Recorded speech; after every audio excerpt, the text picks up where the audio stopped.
We're putting more money into connect PNG, but we are not concentrating on our security in the country. In the military, we used to say, if you house your men well, if you feed them well and you clothe them well, you ask them to jump, they will ask you, how why, sir? How why? We have over years allowed our policemen and women, our CIS, our defense force to continue to suffer. You go and visit your barracks, they all run down.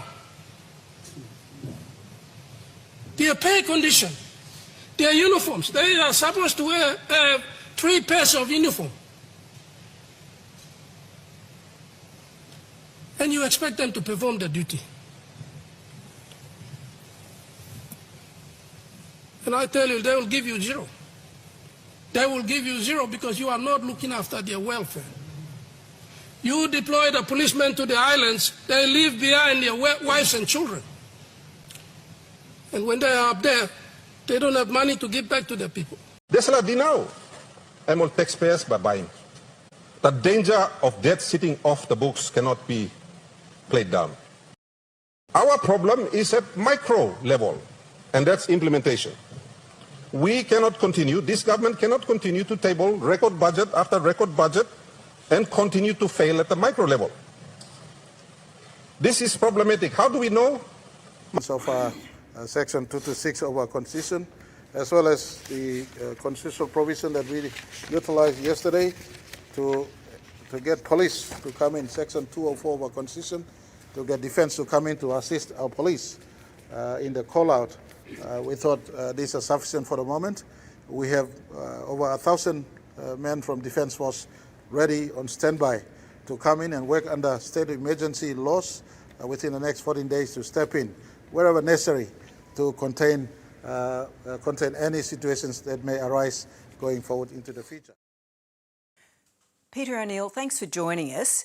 The underlying dispute that led to the riots was over a $120 shortfall in the first pay round for public servants this year, which prompted a police strike. The government says that it was just an administrative stuff-up, that somebody forgot to put in the tax-free threshold in pay packets. You don't seem to believe that.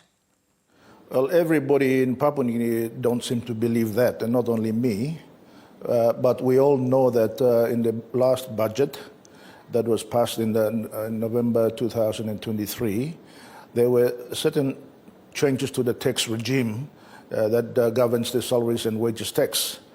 And part of that changes were now started to be implemented in 2024. Of course, the government is finding excuses, but it really needs to get back to Parliament and make those changes to try and assist Papua New Guineans who are struggling to put food on the table. Well, if it was a stuff-up, as the government says, and it's corrected in the next pay slips that people get, does the issue go away? As I said, no one in the country believes them. And unfortunately, this situation where $120 plus, as you say, of the salaries that were missed out by public servants is quite a significant amount of money for average Papua New Guinean families. And that is enough for them to buy basic goods so that they can feed their families. And this is about cost of living pressures that Papua New Guinean families are facing today. And as a result of the frustrations that it has been building up because of lack of income, lack of employment, huge unemployment problem in the country, and huge social issues in the country has led to this. And as a result, we had an unfortunate situation of law and order issue and looting and violence in the country. There have been suggestions in PNG, including from Prime Minister Marape, that there was an organised, possibly political element to the rioting and looting. Was he talking about you? Well, Mr. Marape needs to check his own thinking. Nobody can organise mums and dads, struggling mothers and dads who are going into shops as a result of security forces and both the police and the army withdrawing, attending to their work and their services. has resulted into this looting. Yes, got to produce evidence that there was some political influence over it, but you're talking about hundreds of thousands of people. One can imagine how one can organize that kind of looting and violence for political purposes. So to clarify, were you in any way involved in organising those riots? Absolutely not. You've questioned the use of Australian taxpayer funds to support Mr Marape's government. What exactly is your allegation? Well, you know, my government and, of course, the government before that of Somare government, the Australian government has never supported direct funding to our budget. Without this direct funding has now been given to Marape over the last few years, started from Scott Morrison government to now Albanese government, without any strings attached. We have a huge corruption problem in this country, and of course the mismanagement of public funds in the country. As a result of that, of course, the funds that are given by Australian taxpayers are used for political purposes and mismanaged in the country. And the evidence is very clear by many instances, and one, for example, is that recently some of the contractors of the cronies of the government were paid large sums of money at the very early stage of the budget process this year. With respect, though, Mr O'Neill, those funds were loans which started during the period of COVID, and as far as the strings attached are concerned, they were done in conjunction with the IMF, which, as I understand it, is monitoring the use of those funds. So how does that stack up with the claims that it's just being funnelled into cronies? Even if they were loans, they are given to the government to use it to support the budget. And that means that they can expend the money at their pleasure. It is not tied to a project or infrastructure development or a hospital or school. And this is where the problem is, that there are loans given without any conditions. And the government of Papua New Guinea, especially Marape, is spending money for political purposes. And I don't think that the Australian taxpayer wants that to happen in this country. So if you were Prime Minister again, would you stop receiving those sorts of funds, or you would not seek any further funds of that nature? I have always been a proponent of encouraging Australia to set up a development fund, and from what I understand, they have done so now, and I'm very pleased with that. We will certainly, of course, borrow from that fund, but it must be tied to projects. It's not going to be taken up by government, where government can spend it at its pleasure, where it's unaccounted for.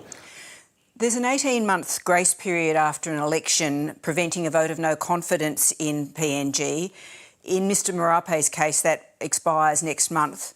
Would you be pushing for a no confidence vote? And whoever pushes one, would you put yourself forward as a leader? Well, those options are available and provided for by the Constitution that gives us an ability to have checks and balance in our political process.